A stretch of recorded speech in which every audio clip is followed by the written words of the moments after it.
4장 1절에서부터 16절 말씀 가지고 직분에 합당한 삶이란 제목으로 하나님의 말씀의 은혜를 나누기 원합니다.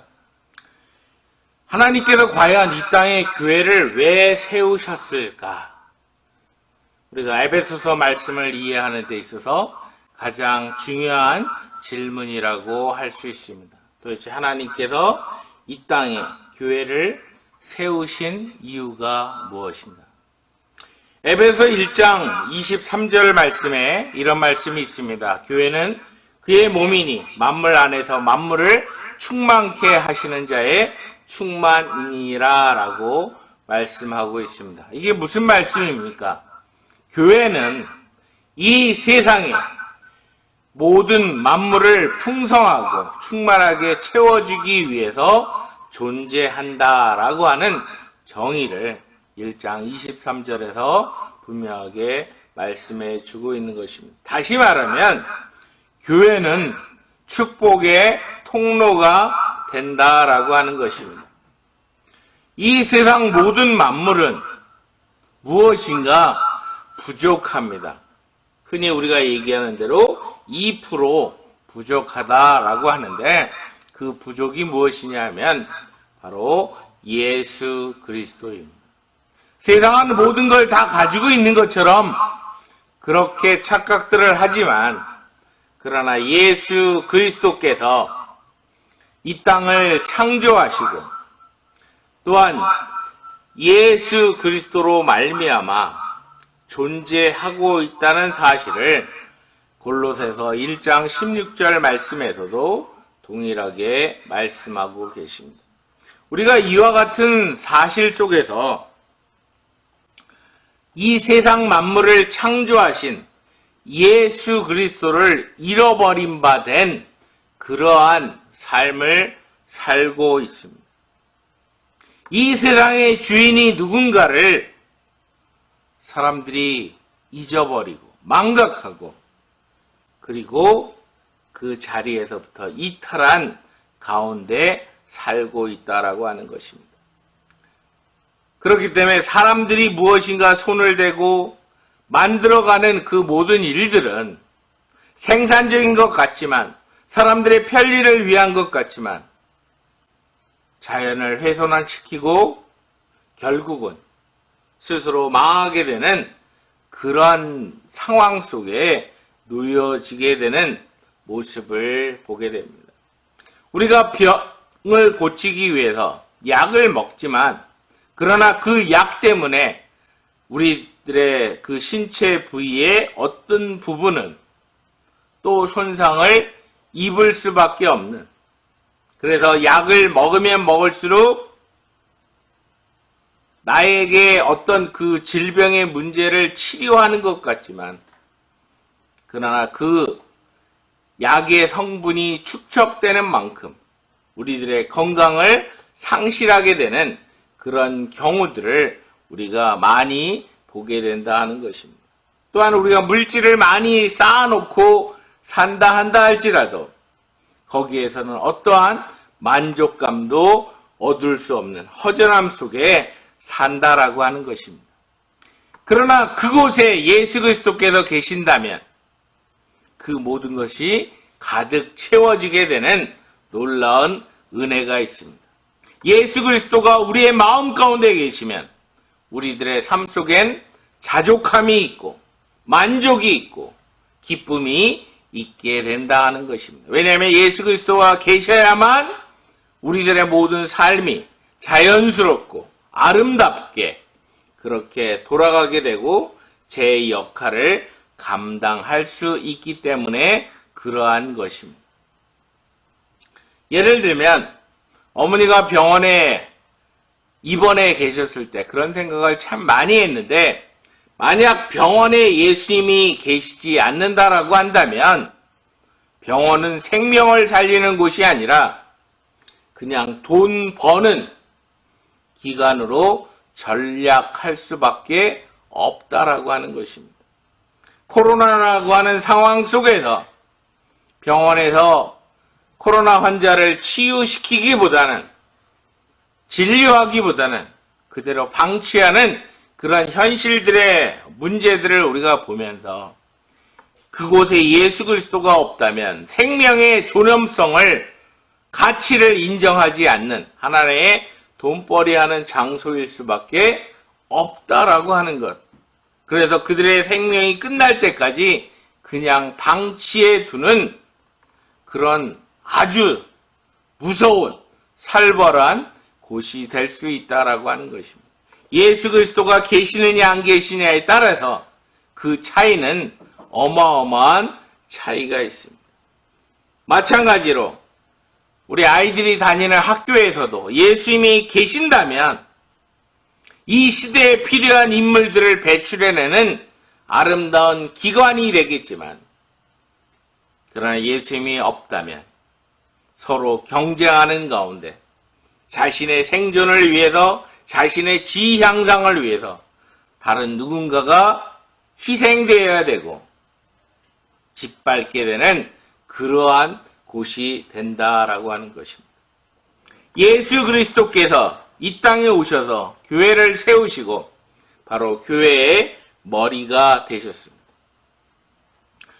교회는 만물을 충만케 하시는 자의 충만이다 라고 하는 이 말씀을 우리가 다른 말로 말하게 되면 만물의 축복의 통로는 오직 예수 그리스도밖에 없다라고 하는 것입니다. 생명의 근원 되시는 예수 그리스도로부터 모든 생명이 이 땅에 펼쳐지는 것을 에스겔서 말씀에서 분명하게 우리에게 보여주고 있습니다. 성전에서부터 흘러나오는 물을 통해서 결국 온 세상을 덮어버리는 놀라운 은혜가 있었던 것처럼 바로 오늘날 예수 그리스도가 계셔서 예수 그리스도 때문에 우리의 삶이 풍성해질 수 있고, 그리고 그 복음의 확산으로 말미암아 정말 우리가 살만한 세상이 된다 하는 것입니다. 다시 한번 말씀드리지만 예수 그리스도가 없다면 참으로 삭막한 그런 시대적인 상황을 살 수밖에 없다라고 하는 것입니다. 예수님께서는 이렇게 귀한 교회를 세우시고 난 다음에 그 교회에서 일할 일꾼들을 세우셨습니다. 교회의 많은 직분자들을 하나님께서 부르셨습니다. 선지자로 부르시기도 하고, 사도로 부르기도 하고, 교사로 부르기도 하고, 목사로 부르기도 하고 하는 여러 가지 많은 직분들을 주님께서 주셨습니다. 세상의 그 어떠한 사명과도 바꿀 수 없는 바로 그러한 직분을 허락해 주셨습니다. 왜냐하면 이와 같은 직분을 통해서 하나님의 놀라운 역사를 이루시기를 원하시는 하나님의 뜻이 있기 때문에 그렇습니다. 결국 이러한 일꾼의 사명을 감당하는 자들에게는 천국을 상속받는 놀라운 은혜를 주신다라고 하는 것입니다. 그리고 이 땅에서 자손들이 하나님의 은혜 가운데 잘되고 하나님의 놀라운 은혜 속에 일꾼들이 복음의 통로의 역사 속에 동참하게 되는 놀라운 은혜가 있다라고 하는 것입니다. 이와 같은 아름다운 목적을 위해서 예수님께서는 교회에 일꾼들을 세우셨습니다. 교회에는 여러 가지 직분들이 있습니다. 그 직분을 주신 이유는 12절 말씀에 분명하게 드러나고 있습니다. 성도를 온전케 하며 봉사의 일을 하게 하며 궁극적으로 그리스도의 몸을 이루도록 세우도록 하시는 목적이 있다라고 하는 것을 우리에게 분명하게 말씀해 주고 있습니다. 성도를 온전케 한다는 것이 과연 무엇이겠습니까? 교회에 모인 사람들은 성격도 다르고 은사도 다르고 재능도 다르고 각자에게 맡겨준 그 모든 것들이 다릅니다. 자라난 배경도 다르고 고향도 다른 그들을 하나님께서는 성도들을 온전케 하기 위해서 하나님의 말씀으로 양육받게 하시고 또한 진리의 말씀으로 교육을 받아 그냥 무작정 맹목적으로 신앙생활하는 것이 아니라 하나님의 그 말씀을, 지정의의 말씀을 가지고 살아나갈 수 있도록 하나님께서는 하신다라고 하는 겁니다. 지난번에도 말씀드린 것처럼 하나님께서 우리에게 성경을 주신 목적이나 하나님께서 교회 직분자들을 세우신 목적이나 동일한 것을 볼 수가 있습니다. 모든 성경은 하나님의 감동으로 된 것으로 교훈과 책망과 바르게 함과 의로 교육하기에 유익하니 이는 하나님의 사람을 온전케 하며 선한 일을 행하기에 온전케 하려 함이다라고 하는 말씀을 통해서 분명히 일꾼을 세운 것과 말씀을 주신 것은 동일한 목적이 있다라고 하는 것을 우리는 알게 합니다. 성도를 온전케 하시는 놀라운 은혜가 있습니다.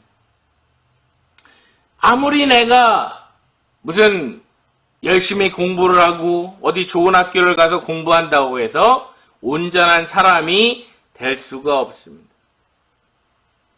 온전한 그리스도인, 온전한 기독교인이 되는 것은 오직 예수 그리스도와 만나게 될 때, 예수 그리스도와 관계를 갖게 될 때, 예수 그리스도와 교제를 하게 될 때 온전케 된다라고 하는 사실을 우리는 분명히 알아야 된다라고 하는 것입니다.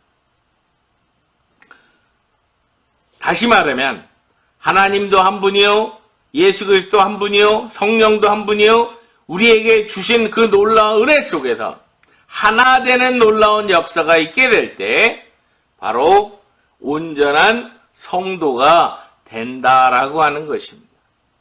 바로 예수 그리스도와 함께 있는 요한복음 15장에 있는 것처럼 나는 포도나무여 너희는 가지니 너희가 나에게 붙어 있으면 열매를 맺는다 했습니다.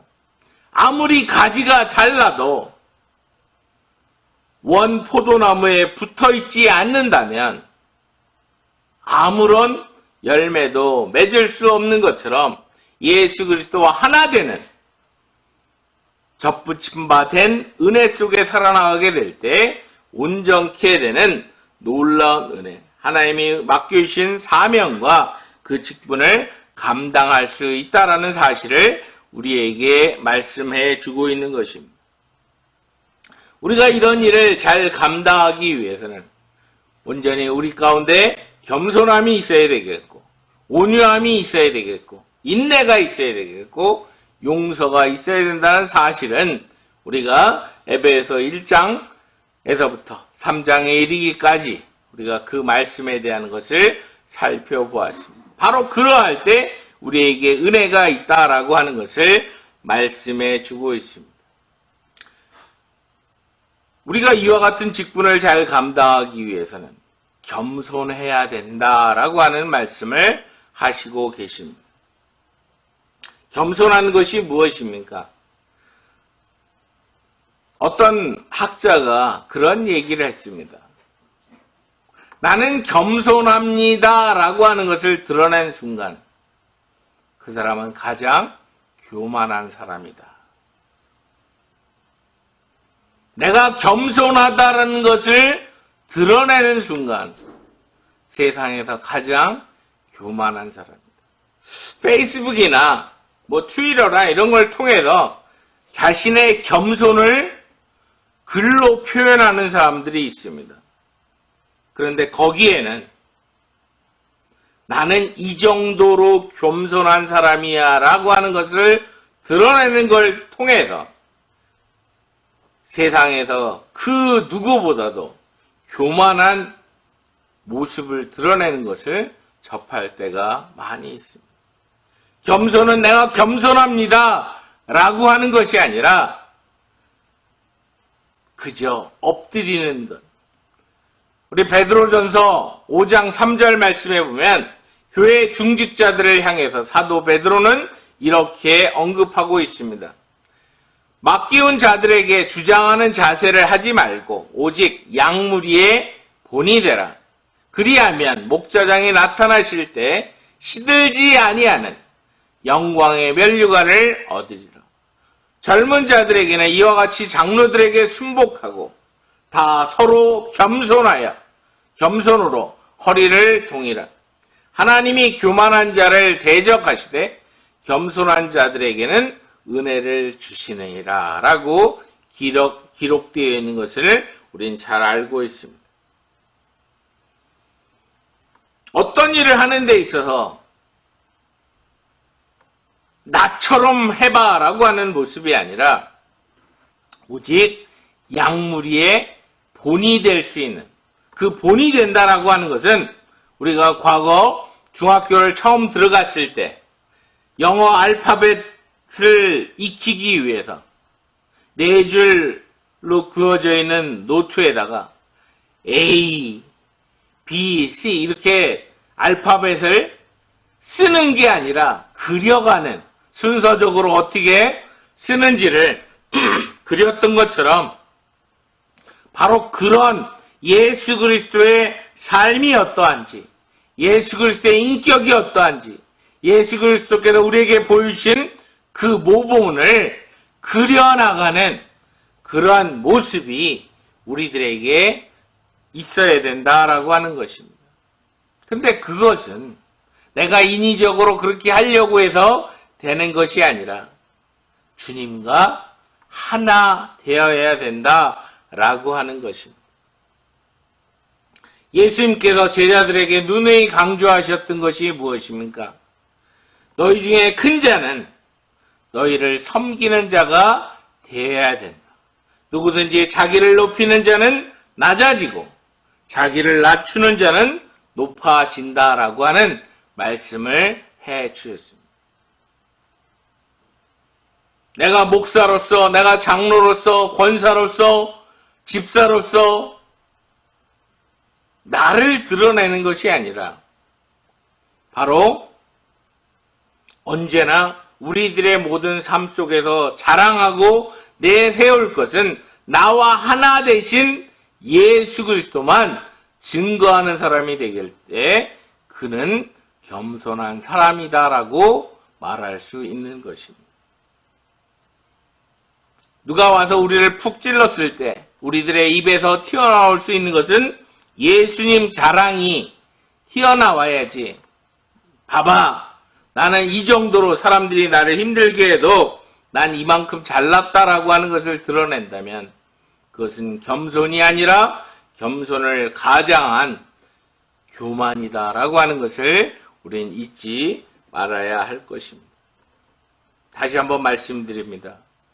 우리가 자랑할 것은 예수 그리스도밖에 없다라고 하는 것입니다. 예수님을 자랑한다면 무엇을 자랑하겠습니까? 나를 위해서 죽으시고 나를 살리기 위해서 부활하시고 우리를 위해 처소를 예비하기 위해서 승천하시고 다시 재림하실 그 예수 그리스도로 말미암아 내가 새로운 피조물이 되었고 내가 하나님을 아버지라 부를 수 있게 되었고 내가 하나님의 은혜 장중에 살리게 되었음을 자랑해야 된다 하는 것입니다. 내가 이런 차를 몰고 다니고 내가 이런 집에 살고 내가 이러한 백그라운드를 갖고 있고를 자랑하는 것이 아니라 온전히 예수 그리스도를 자랑해야 된다라고 하는 것입니다. 두 번째는 우리로 하여금 온유하라라고 말씀하십니다. 우리가 직분에 합당한 삶을 살기 위해서는 온유해야 합니다. 마태복음 5장 5절 잘 아는 말씀이죠. 온유한 자는 복이 있나니 저희가 땅을 기업으로 받을 것이요 라고 했습니다. 온유하게 되면 이 땅을 축복으로 받게 됩니다.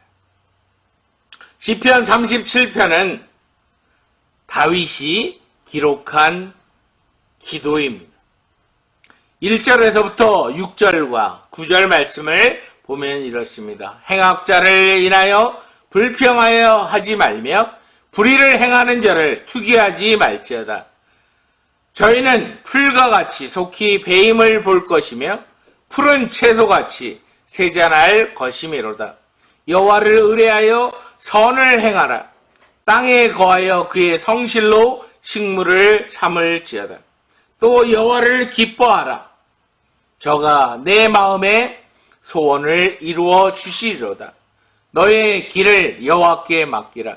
저를 의지하면 저가 이루시고 내 의를 빛같이 나타내시며 내 공의를 정오의 빛같이 하시리로다. 9절 말씀에 보면 대저 행악하는 자는 끊어질 것이나 여호와를 기대하는 자는 땅을 차지하리로다 라고 하는 말씀을 했습니다. 구약에 우리가 잘 아는 요셉의 삶을 돌이켜보면서 하나님 앞에 기도하며 쓴 시다라고 하는 것을 우리가 보게 됩니다.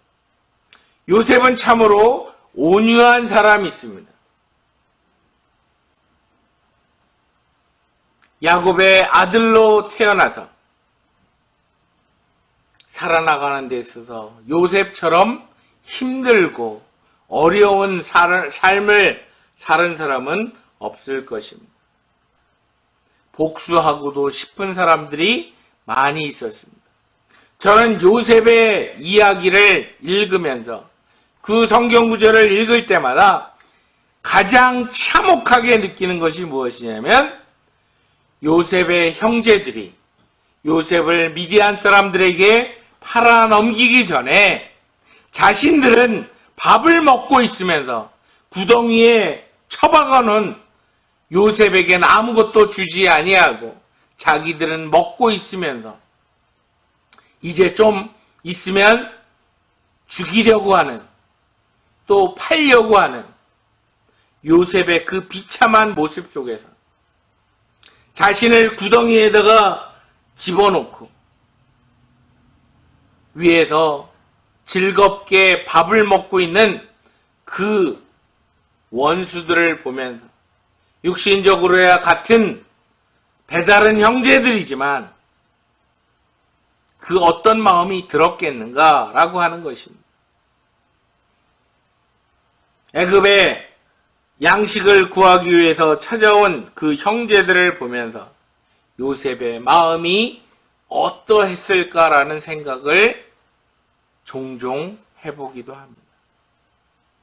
그럼에도 불구하고 그는 형들에게 복수하지 않았습니다. 그들을 위해서, 그들의 구원을 위해서 하나님이 나를 먼저 애굽에 보냈다라고 하는 말씀을 통해서 되려 형제들을 위로하고 그들이 애굽 땅에 정착할 수 있도록 그렇게 해주는 요셉의 모습을 통해서, 그런데도 불구하고 요셉이 혹시라도 아버지 야곱이 죽고 나면 자신들을 향해서 복수를 할까봐 두려워 떨던 형들의 모습과 확연한 대조를 보이기도 합니다. 억울하게 보디발의 아내를 범하려고 했다는 것 때문에 감옥에 갇혀야만 했고, 떡 맡은 관원장, 술 맡은 관원장들의 꿈을 해몽해주고, 그리고 하나님의 놀라운 은혜가 어떠한지를 선포했던, 그럼에도 불구하고 믿었던 술 맡은 관원장이 요셉을 완전히 까먹고 요셉은 계속 감옥에 있어야만 했던 그런 상황들 속에서도 그는 인내하며 참고 기다렸다라고 하는 것입니다. 왕의 꿈을 해몽해주고 난 다음에 애굽의 제2인자가 되었을 때 정말 복수하고자 하는 사람들은 전부 다 요셉의 손아귀에 놓여져 있는 상황이 되었음에도 불구하고 복수의 칼을 내밀 수도 있음에도 불구하고 그렇게 하지 않았던 요셉을 우린 본다라고 하는 것입니다. 요셉이 이집트의 제사장의 딸과 결혼을 했습니다. 그리고 낳은 첫 번째 아들의 이름이 므낫세입니다. 므낫세의 이름의 뜻이 무엇인지 다들 아시죠? 하나님이 나로 나의 모든 고난과 나의 아비의 온 집 일을 잃어버리게 하셨다. 그게 므낫세라고 하는 이름의 뜻입니다. 자신을 향해서 정말 추악하고 악한 일을 행한 자들에 대해서 하나님이 나로 하여금 그것을 기억도 나지 않도록 잊어버리게 하셨다. 그게 므낫세의 이름의 뜻입니다. 큰아들의 이름을 지면서 요셉은 애굽에서의 그 두 가지를 이루었습니다. 자신이 종살이하면서 힘들게 했던 그 사람들을 용서했습니다. 또한 자신을 팔아먹었던, 죽이려고 했던 그 형들을 용서했습니다. 하나님께서는 이러한 요셉을 축복하셨습니다. 마지막으로 하나님께서는 직분에 합당한 삶을 살려면 우리로 하여금 오래 참으라 라고 말씀하고 있습니다. 야고보서 1장 19절로 20절 말씀에 내 사랑하는 형제들아 너희가 알거니와 사람마다 듣기는 속히 하고 말하기는 더디하며 성내기도 더디하라. 사람의 성내는 것이 하나님의 의를 이루지 못함이니라. 성내고 교회에 분란을 일으키고 그렇게 일하는 것 같으면 차라리 일하지 않고 그냥 조용히 있는 것이 돕는 것이다 라고 하는 것을 우리는 생각하게 됩니다. 일이 먼저가 아니라 사람이 먼저기 때문에 다시 말하면 인간관계가 먼저입니다. 인간관계가 끊어지는데 하나님과 나와의 관계가 끊어지는데 그것은 전혀 생각하지 아니하고 매사에 자신의 노여움으로 그렇게 한다라고 한다면 잠언 16장 32절에 있는 것처럼 노하기를 더디하는 자는 용사보다 낫고 자기의 마음을 다스리는 자는 성을 빼앗는 자보다 나으니라 라고 하는 말씀을 통해서 교회에서 직분자는 참고 인내해야 된다는 사실을 우리에게 분명하게 말씀하고 있습니다. 아무리 내 의견이 옳다라고 한다 할지라도 양보하고 교회의 화평을 추구한다면 나중에 성령님께서 내 뜻대로 교회를 이끌어 가시는 것을 목회 현장 속에서 많이 경험을 합니다. 어떤 내가 나의 분노로 나의 성냄으로 했을 때 교회의 화평이 무너져 버리면 이루어질 수 있는 일도 이루어지지 못한다라고 하는 것을 우리에게 말해주고 있습니다. 그렇기 때문에 교회에서는 직분을 감당하는 일에 있어서 언성을 높이거나 자기의 그 고집만을 주장하는 것은 합당하지 않다라고 하는 것입니다. 참고 인내하고 자세를 낮추는 자가 교회에서 큰 자입니다. 그런 사람이 하나님의 마음을 기쁘게 하며 주님의 교회를 유익하게 한다라고 하는 것을 우리는 기억해야 할 것입니다. 바로 하나님께서는 우리로 하여금 내가 직분에 합당한 삶을 살기 위해서는 겸손해야 하고 온유해야 하고 오래 참을 줄 알아야 한다라는 것을 말씀하십니다. 왜 그렇죠? 우리 주 예수 그리스도께서는 겸손하셨습니다. 그리고 온유하셨습니다. 그리고 오래 참으셨습니다. 만약 예수님이 겸손하지 않았다면, 예수님이 온유하지 않았다면, 예수님이 오래 참지 않았다면 우리는 아직도 지옥불에 들어가야 되는 저주의 자식으로 사단의 올무에 사로잡혀 끌려가는 존재일 수밖에 없다라고 하는 것입니다. 그러나 예수님께서는 하나님이심에도 불구하고 인간의 몸을 입고 이 땅에 오셔서 겸손하게 섬기는 자의 모습이 무엇인지를 보여주었습니다. 매사에 사역을 하시면서도 가슴 답답한 제자들을 향해서